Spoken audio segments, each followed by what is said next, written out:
কাজী নজরুল ইসলাম এর বিরাট প্রতিভা, তিনি আমাদের গৌরব।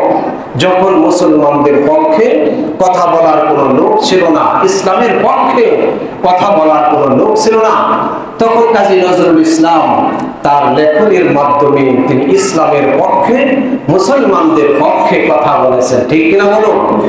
তিনি আল্লাহর শানে, রাসূলের শানে যে সমস্ত হামদ এবং নাত রচনা করেছেন, আল্লাহ তাআলা যদি ইচ্ছা করেন কাজী নজরুল ইসলামকে এই হামদ এবং নাতের বিনিময়ে আল্লাহ তাআলা তাকে মাফ করে দিবেন। আল্লাহ তাআলা ইচ্ছা করলে তাকে মাফ করে দিতে পারেন।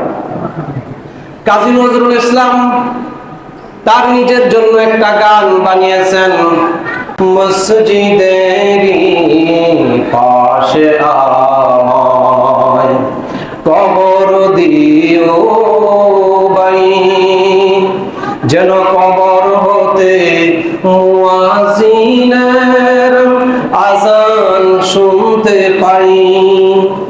আমার ঘরের পাশ দিয়ে ভাই নামাজিরা যাবে, পবিত্র সেই পায়ের ধ্বনি এ বান্দায় শুনতে পাবে।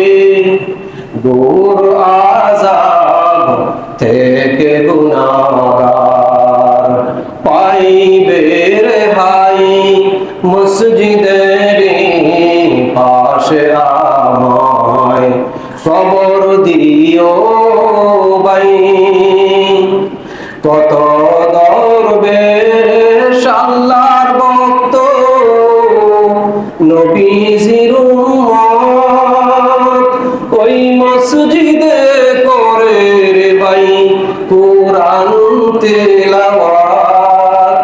আমি তাদের সাথে কেঁদে কেঁদে, আমি তাদের সাথে কেঁদে কেঁদে আল্লাহর নাম জপতে চাই, আল্লাহর নাম জপতে চাই। মসজিদের পাশে আমায় কবর দিও ভাই। জোরে জোরে আল্লাহু আকবার বলেন, আরো জোরে বলেন আল্লাহু আকবার। কাজী নজরুল ইসলামের এই দোয়া আল্লাহ তাআলা কবুল করেছেন। ঢাকা বিশ্ববিদ্যালয়ের কেন্দ্রীয় মসজিদের পাশে কাজী নজরুল ইসলামকে কবর দেওয়া হয়েছে। কাজী নজরুল ইসলাম মসজিদের আযান শোনার জন্য তিনি মসজিদের পাশেই কবর চেয়েছেন, অথচ এমন কপন পোড়া কবির জন্ম বাংলাদেশে হয়েছে। কবি শামসুর রহমান, নাস্তিক, এই কবি শামসুর রহমান তিনি বলেছেন যে আমি এই আযানের আওয়াজের মধ্যে বেশ্যার আওয়াজ শুনতে পাই। জোরে জোরে বলেন নাউজুবিল্লাহ। এমন কপন পোড়া কবির জন্ম বাংলাদেশে হয়েছে। কবি শামসুর রহমান, নাস্তিক, এই কবি শামসুর রহমান তিনি বলেছেন যে আমি এই আযানের আওয়াজের মধ্যে বেশ্যার আওয়াজ শুনতে পাই। জোরে জোরে বলেন নাউজুবিল্লাহ।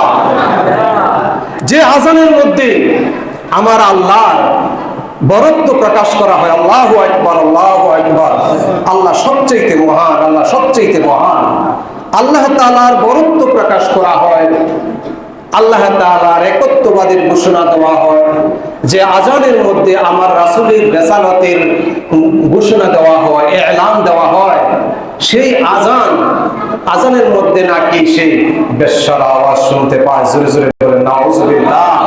আমি যদি এই কাজে শামসুর রহমানকে পেতাম, কবি শামসুর রহমানকে পেতাম, তাহলে আমি তাকে জুতা পেটা করতাম।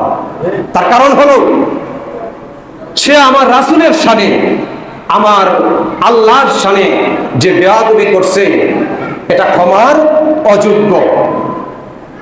আল্লাহ তাআলা তাকে জাহান্নামের লাকড়ি বানায় দিক। সকলে বলেন আল্লাহুম্মা আমিন।